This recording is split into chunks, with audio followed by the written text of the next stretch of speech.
cambio de... Un poquito de agua porque... Sí, yo también el cambio de gafas para poder leer. Buenas tardes. Buenas tardes. Bienvenidos a la edición número 34 de Cuadros con Música. Se dice que los árboles unen el cielo con la tierra y precisamente hoy nuestros invitados no son árboles, pero en cierto modo hacen eso también.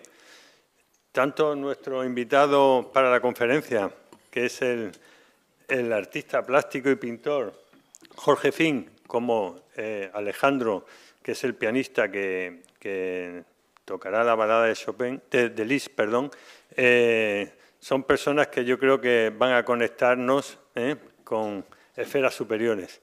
En concreto, Jorge Fink, que como he dicho es pintor, es ilustrador, es muralista, es un gran observador de la naturaleza. Él en sus pinturas pues trata de manera especial la forma de las nubes y la variedad de nubes que hay, digamos que en cierto modo consigue elevarnos hacia el cielo, ¿no? Pero al mismo tiempo es también capaz de pintar con un detalle y con una magia especial que solo tiene él, la vegetación, cómo se distribuye la vegetación en la naturaleza e incluso llega hasta las malas hierbas, ¿verdad, Jorge? Las malas hierbas que tiene en su jardín, pues es capaz de dibujarlas. Pero a mí lo que más me fascina de él es que cuando dibuja la vegetación, en muchas ocasiones es capaz de dejar un claro en el bosque para que veamos el cielo y las nubes, ¿no? Las nubes que tienen una morfología tan variada que, bueno, todos hemos observado nubes, sabemos que algunas hasta se parecen a personas que conocemos, ¿verdad? Y Jorge tiene esa maestría para sacarle la forma especial a cada una. De hecho, es miembro de la Cloud Appreciation Society, es decir, es una asociación londinense que se dedican a miembros de todo el mundo a observar las nubes y a describirlas. Y yo supongo que él será uno de los miembros más activos en este sentido, seguro, estoy convencido. Y bueno, y como curiosidad, pues también dentro de cosas que contienen agua y tienen una existencia efímera y muy variable, pues también están los icebergs y él pues también tiene una colección de pintura muy interesante donde pinta estas moles de hielo, ¿no? E incluso es fundador de una asociación, la Asociación Mediterránea de Iceberg, que bueno, tienen una vertiente gastronómica aparte de la vertiente cultural muy interesante. Bueno, yo simplemente quería darle las gracias a Jorge, porque Jorge tiene un currículum mucho más amplio del que yo he citado aquí, pero Jorge y yo tenemos cierta complicidad en torno a todo lo que es la música, la pintura, la literatura, y para mí es una gran satisfacción que esté aquí para hablar de un tema que es súper apasionante, como es el tema del amor prohibido, ¿no? Y centrado en concreto en el mito de Ero y Leandro. Él va a dar una conferencia sobre este tema y a continuación nuestro pianista, que es Alejandro, tocará la balada número 2 de Liszt. Es una balada que tiene mucha relación también con este mito, puesto que en el piano, si son ustedes, tienen ustedes la serenidad de escuchar con detalle la pieza, verán que el mar está presente a lo largo de la obra y en un momento dado incluso está la angustia de Leandro cuando se ve desesperado y desorientado en mitad del mar sin saber dónde está su amada hasta que se agota, ¿no? Por otro lado está la amada, ¿no?, que es Ero, que la soledad de Ero y la espera, ¿no?, el sentimiento de espera que tiene Ero porque ella confía en que él va a llegar a su encuentro. Y en definitiva es una pieza donde el amor es el protagonista, esa mutación, esa transmutación que sufre el amor y concluye, pues yo creo, con un mensaje de que el amor es una fuerza muy poderosa que todo lo puede, ¿no? Y yo creo que este mito es un ejemplo de todo ello. Bueno, sin más, quiero agradecer a los dos, a Jorge y a Alejandro, que estén esta noche aquí, puesto que los une un compromiso, que es hablarnos del mito, uno con palabras e imágenes, el otro con su música, pero estoy seguro que también va a conectarnos con las esferas más altas. Muchas gracias.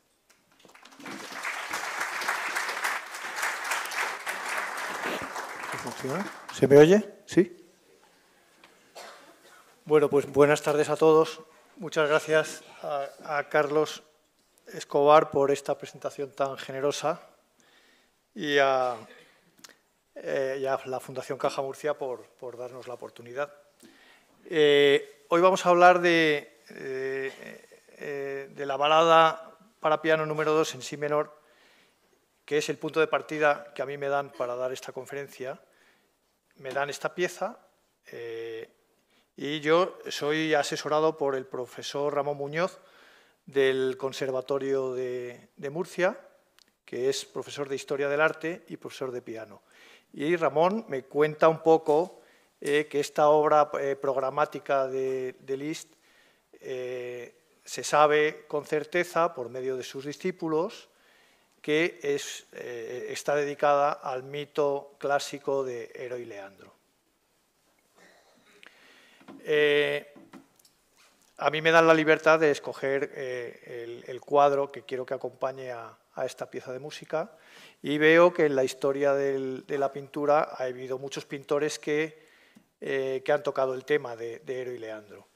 Y escojo a Turner, que tiene un cuadro que es el que figura en la invitación, que ahora veremos, que es la despedida de Hero y Leandro.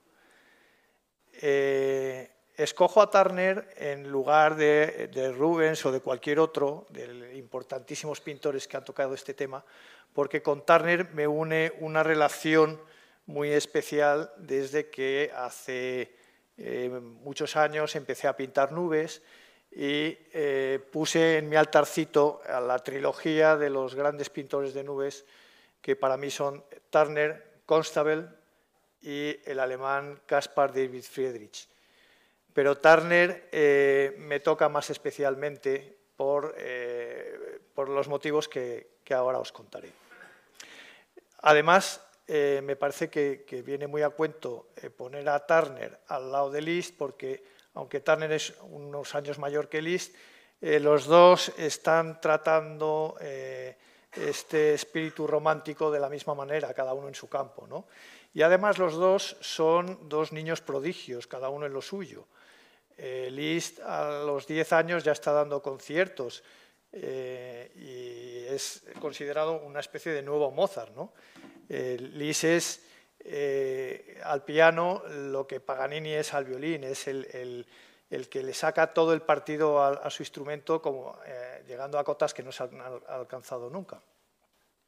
Y Turner, por su parte, cuando es pequeño, tiene en sus escritos la frase que dice que cuando yo era pequeño me tumbaba en el jardín trasero de casa a pintar cielos. Miraba las nubes y pintaba el cielo. Y luego mi padre los llevaba a una tiendecita que había en el pueblo y los vendía, los pequeños a 1,5 chelín y los grandes a 3,5 chelines. Él cuenta esto, que su padre los llevaba, la tienda era de su padre, que era un fabricante de pelucas, de esas que se usaban para los juicios y en la Inglaterra del 1800, ¿no? Turner, con 14 años, ya ingresa en la academia, en la Royal Academy, y tiene un éxito también precoz, ¿no? Y con muy pocos años, pues ya es en el año 24, cuando tiene 20 años, ya está dando clases en la Royal Society.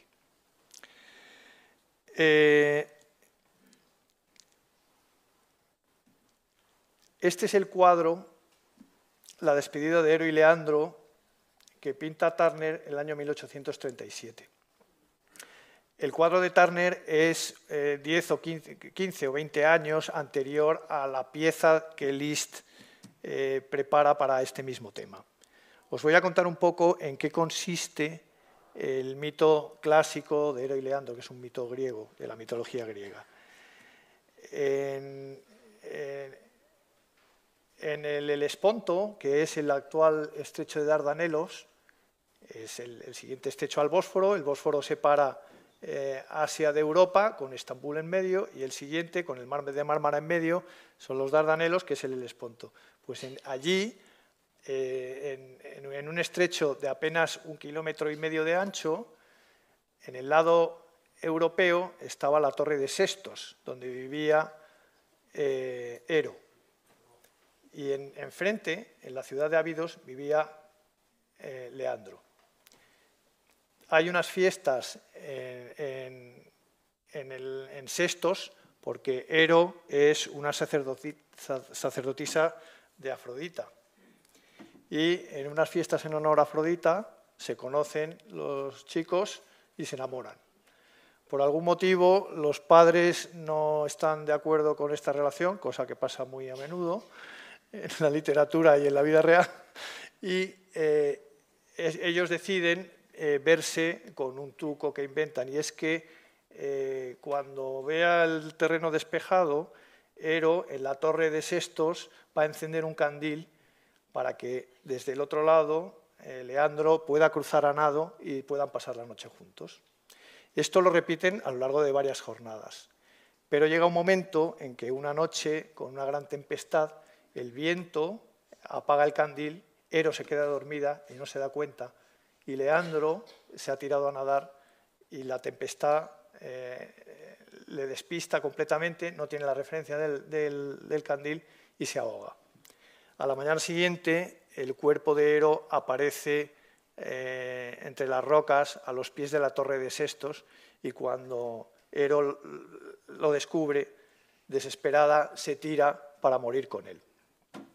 Y ese es el final trágico de la historia de Ero y Leandro. Esta historia es contada en la poesía clásica griega, luego en la latina.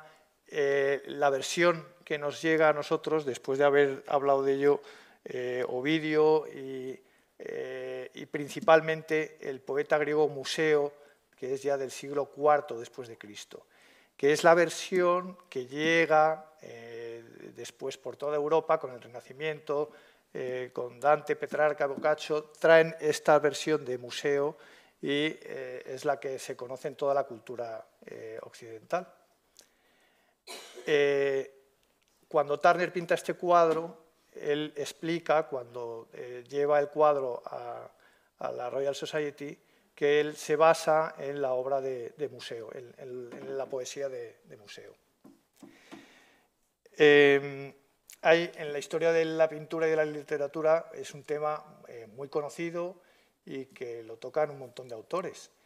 Generalmente remarcando su aspecto, el aspecto romántico y el aspecto trágico de la historia. Este es el precedente de la historia de Romeo y Julieta, pero además influye en un montón de obras de un montón de autores. Hay poesías de Garcilaso, de Quevedo, de Calderón de la Barca, de muchos.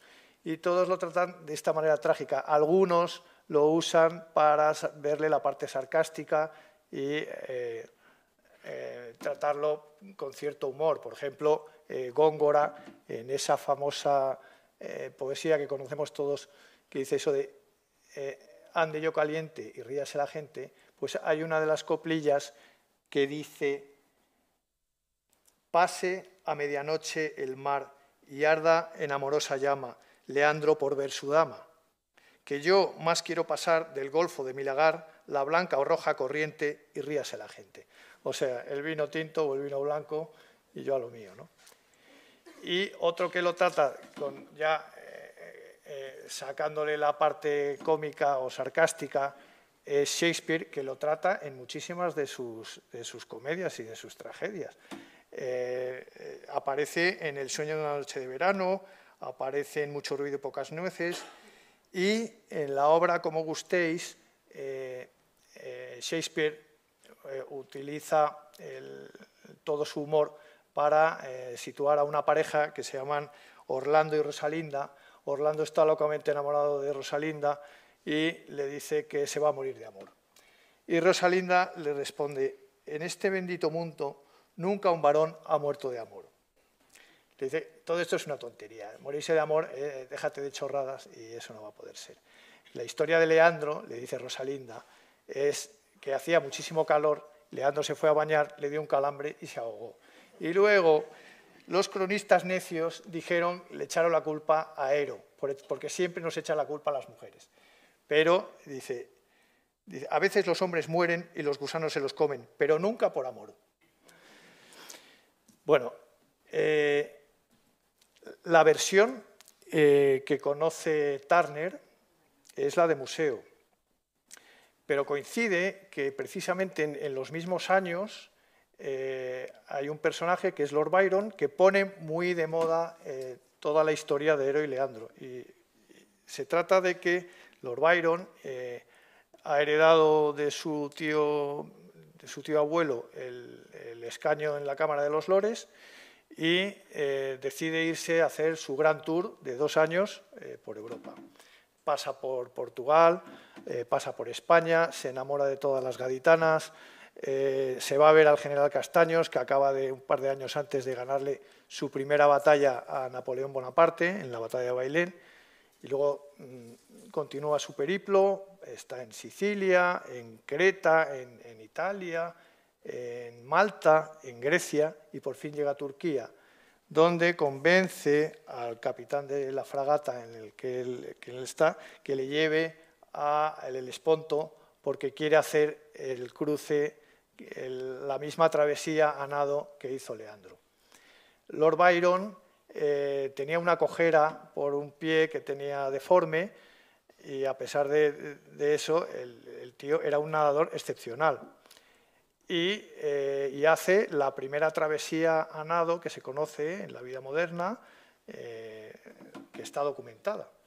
Él escribe además un poema dedicado a esto que se llama precisamente así, Written after swimming from Sestos to Abidos, escrito después de haber nadado de Sestos a Abidos. Y escribe cartas a sus amigos donde cuenta todos los pormenores de esta nadada. El capitán el teniente con el que nada es Aikenhead. Él lo intenta primero un día en el que hace un frío bestial, porque este estrecho de los Dardanelos es un estrecho muy poco profundo, en el que hay unas corrientes muy bruscas, y trae todo el deshielo que va a parar al mar Egeo, perdón, al mar Negro, de todo el Danubio, que lleva todo el deshielo de todos los Alpes, los Cárpatos y toda media Europa, y por otro lado, desde de los Urales y no, de los Urales no, pero sí de todo lo que es el Cáucaso, con el monte Erebus de 5.000 metros de altura y todas las nieves de esa zona. El Mar Negro es súper frío y toda esa corriente fría pasa por estos estrechos. Y cuando Lord Byron se tira a nadar, dice que no se puede creer que haga tanto frío en abril. Intenta hacer la travesía y cuando está a mitad de camino no soporta el frío y tienen que subirle a la barca que le acompaña. Y entonces decide intentarlo una semana después con este teniente, Aikenhead, y ya sí que lo consiguen. Y lo consiguen en 1 hora y 10 minutos.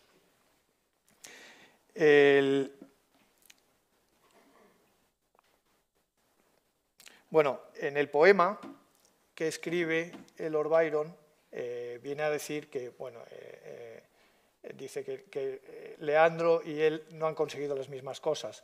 Leandro nadaba por amor y yo nadaba por la gloria. Leandro se ha ahogado y yo tengo fiebre, porque él acaba un poco constipadillo de cruzar el ese. Bueno, sin embargo, podríamos pensar que aunque este es el motivo por el que se vuelve a poner de moda la historia de Leandro, podríamos pensar que es como llega a conocimiento de Turner. Y sin embargo, sabemos que Turner tiene bocetos de bastantes años anteriores a esto, donde ya, ahora os enseñaré, algún boceto de ese mismo cuadro dedicado a Hero y Leandro. Cuando vuelve de sus 2 años de periplo, Lord Byron escribe Las peregrinaciones de Childe Harold, que es una autobiografía. Él se cambia el nombre porque se mete con todo el mundo y no tiene ninguna mano izquierda. Entonces esto le permite, bueno, pues el inventarse un personaje de ficción para decir lo que él piensa de todo el mundo. Este libro lo ilustra en algunas de sus ediciones Turner. Y Turner, unos años después, pinta este cuadro que está en la National Gallery, titulado con el mismo título del libro de Lord Byron.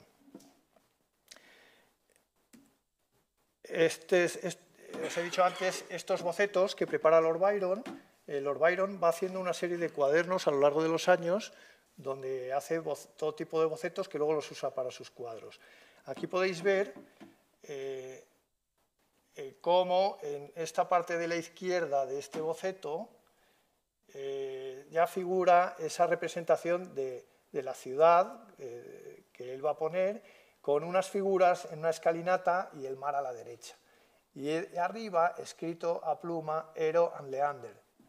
Este es aproximadamente del año 1799 o 1800, es decir, 37 años antes de pintar el gran cuadro que hemos visto al principio. Este es otro boceto de otro de sus cuadernos, ya 16 años después, donde aparecen en esta esquina estas figuras de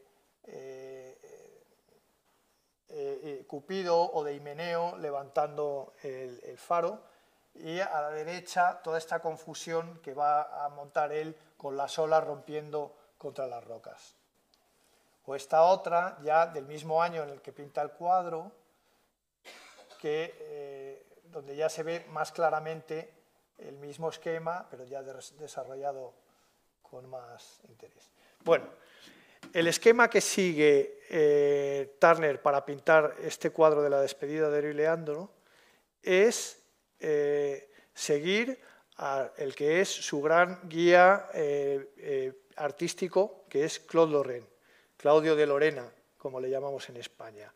El cuadro de la izquierda es el embarque de la Reina de Saba de Claudio de Lorena, fijaros, del año 1648.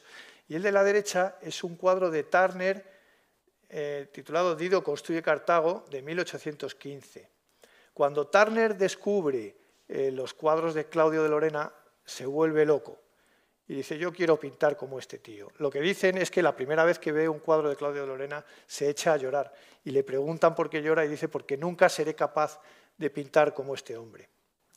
Bueno, Claudio de Lorena es el pintor francés que en el 1600, bueno, nace, es coetáneo de Velázquez, nacen con un año de diferencia, y siendo de Lorena, se instala en Roma y ya pasa toda su vida pintando en Roma. Es en Roma donde alcanza toda su fama, porque empieza un género, el género del paisaje, que es propio suyo, y también de Poussin, el otro gran francés instalado también en Roma. Son los dos grandes paisajistas franceses que tienen un éxito enorme en Roma en el 1600. Claudio de Lorena aprovecha para cualquier excusa para contar una historia mitológica o cualquier historia de papas, de reyes, y situarlos como figuras muy pequeñas, porque a él lo que le importa es el gran paisaje, el pintar la luz, el pintar el sol. Es el primer pintor que se atreve a poner el sol de frente. Lo pinta siempre ahí en el medio de sus cuadros, iluminándolo todo y creando esta sensación de un mundo ideal clásico que él lo coge de la poesía de Virgilio. Él quiere volver a plantear lo que es la Arcadia ideal y crea unos paisajes ideales que superan a la naturaleza en perfección.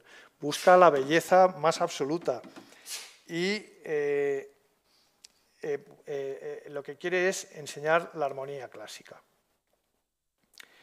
Tiene muchísimo éxito en esos años en Roma, hasta tal punto que empiezan a hacer muchísimas imitaciones de sus cuadros.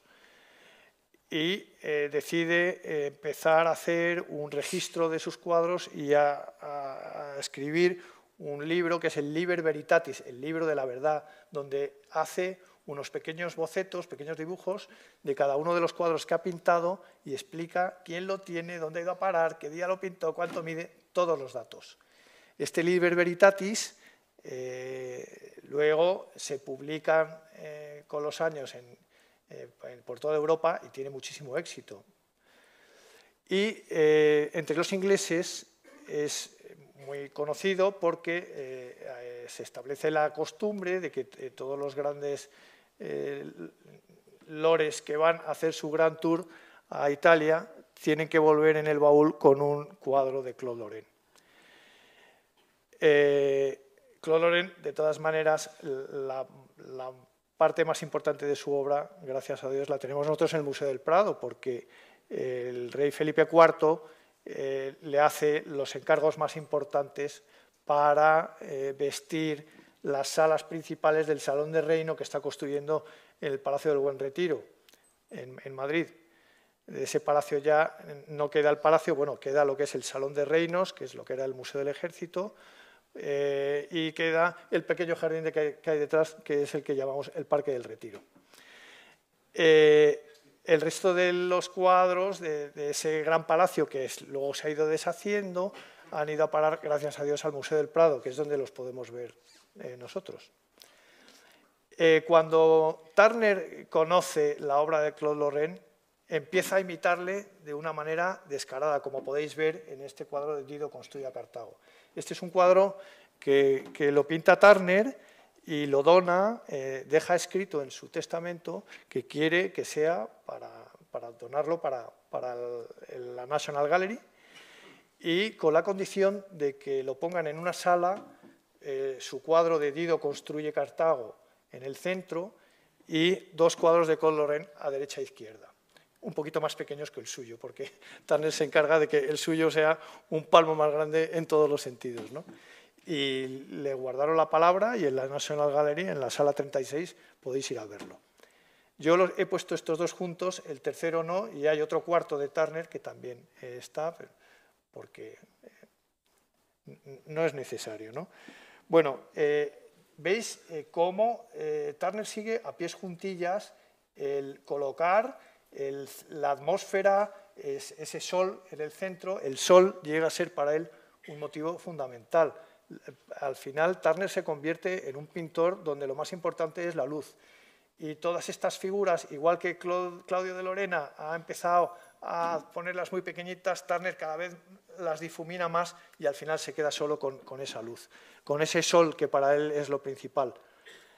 Cuando muere Turner, sus últimas palabras en su lecho de muerte son: el sol es Dios.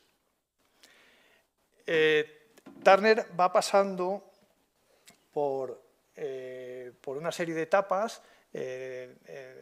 Gracias a Dios, no se queda anclado en esa obsesión que tiene por imitar a Claudio de Lorena, sino que llega a desarrollar su propio estilo y como veis, los temas atmosféricos, los temas donde él intenta captar la parte de la naturaleza que nos une con lo sublime, donde intenta transmitir emociones. Ese es el espíritu romántico puro y duro. El mismo que hace Liszt con el piano, lo hace Turner con la pintura. Y en sus cuadros siempre vemos esa referencia al sol o a la luz que aparece ahí al fondo como guiándonos, y todo lo demás se va evanesciendo, va desapareciendo. Las figuras, los barcos, las personas, los árboles, hasta el mar, todo va desapareciendo. Cada vez lo que más importa es transmitir ese sentimiento sublime.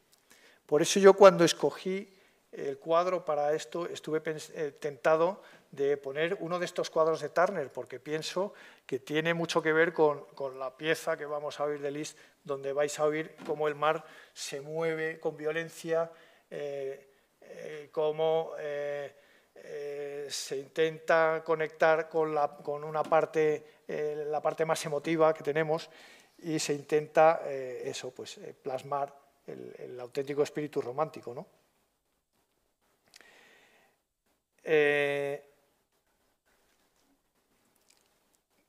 De todas formas, creo que vamos a dejar que veáis esta figura, porque es la que se refiere a la despedida de Ero y Leandro, donde, como veis, las figuras de Ero y Leandro están ahí en el centro, en la sombra, casi ni se ven, que se están dando un abrazo. Y los que aparecen aquí arriba, pues en la escalinata, son las figuras de Cupido con su arco y sus flechas que están tirados en el suelo, y de Himeneo, que es el dios de las celebraciones de las bodas. Los griegos es fantástico, tienen dioses para todo. El dios de las celebraciones de matrimonio, que se representa siempre con una antorcha. Y bueno, os doy unas pequeñas pinceladas, sin ser ningún experto en temas musicales, pero gracias a Dios, con la colaboración, como os he dicho antes, del profesor Ramón Muñoz, me ha dado unas pequeñas pautas para ahora, cuando escuchemos la pieza que va a tocar Alejandro López Fuster, la balada en si menor, número 2 para piano, consta de una serie de jornadas. Primero, Liszt hace un tema en el que vais a ver claramente a Leandro nadando, vais a notar las olas del mar, cómo se mueven de una manera cadenciosa, y Leandro haciendo ese esfuerzo aproximadamente durante un minuto. El profesor me hablaba en compases, yo os voy a hablar en minutos, porque más o menos es como creo que lo entiendo, lo podéis entender la mayoría de la gente que no somos expertos en cuestiones musicales. Al minuto siguiente entra el tema de Ero. El tema de Ero es muchísimo más suave, es una cosa muy melancólica, con una melodía muy bonita. Bueno, no soy yo tampoco ningún avezado, y donde esté el piano que se quite las tonterías. Después este tema se repite, el tema de Ero, una vez el tema de Leandro, otra vez el tema de Ero en la segunda jornada, otra vez el tema de Leandro,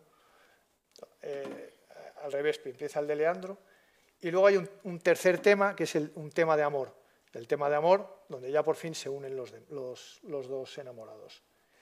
Y luego hay una parte en la que llega la tormenta, que también la entenderéis más o menos a mitad de la pieza, cuando llevemos unos 7 minutos o así, llega una tormenta que oiréis de una manera muy evidente, y en un momento dado podréis palpar perfectamente cómo se ahoga Leandro. Y a partir de ahí empieza lo que me explica el profesor Muñoz, lo que hacía Liszt, que es una transfiguración, una transmutación, cogiendo estas piezas anteriores, la de Ero, la de Leandro, el tema de amor y la tormenta, y donde ya empieza a jugar con ello y nos embelesa a todos en su maravilla. Y ya con esto os dejo con nuestro pianista Alejandro López Fuster, que puede comenzar cuando quiera. Alejandro, muchas gracias. Muchas gracias.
Bueno, muchas gracias a todos por su presencia aquí. Yo creo que hoy hemos tenido una velada estupenda, gracias a Jorge Fink y a Alejandro López Fuster. Si a ustedes les ha gustado este viaje por los Dardanelos, les propongo dentro de 15 días, el 6 de noviembre, en otro ciclo, pero aquí, en la Fundación Caja Murcia, hablaremos sobre Ítaca, con una profesora de griego y yo creo que también será una propuesta atractiva. Siempre que se comunica algo es importante cuidar lo que se hace, lo que se dice, pero el espacio para comunicarlo es fundamental.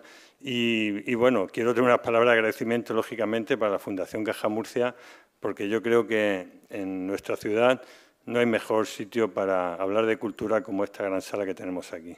Muchas gracias, hasta la próxima.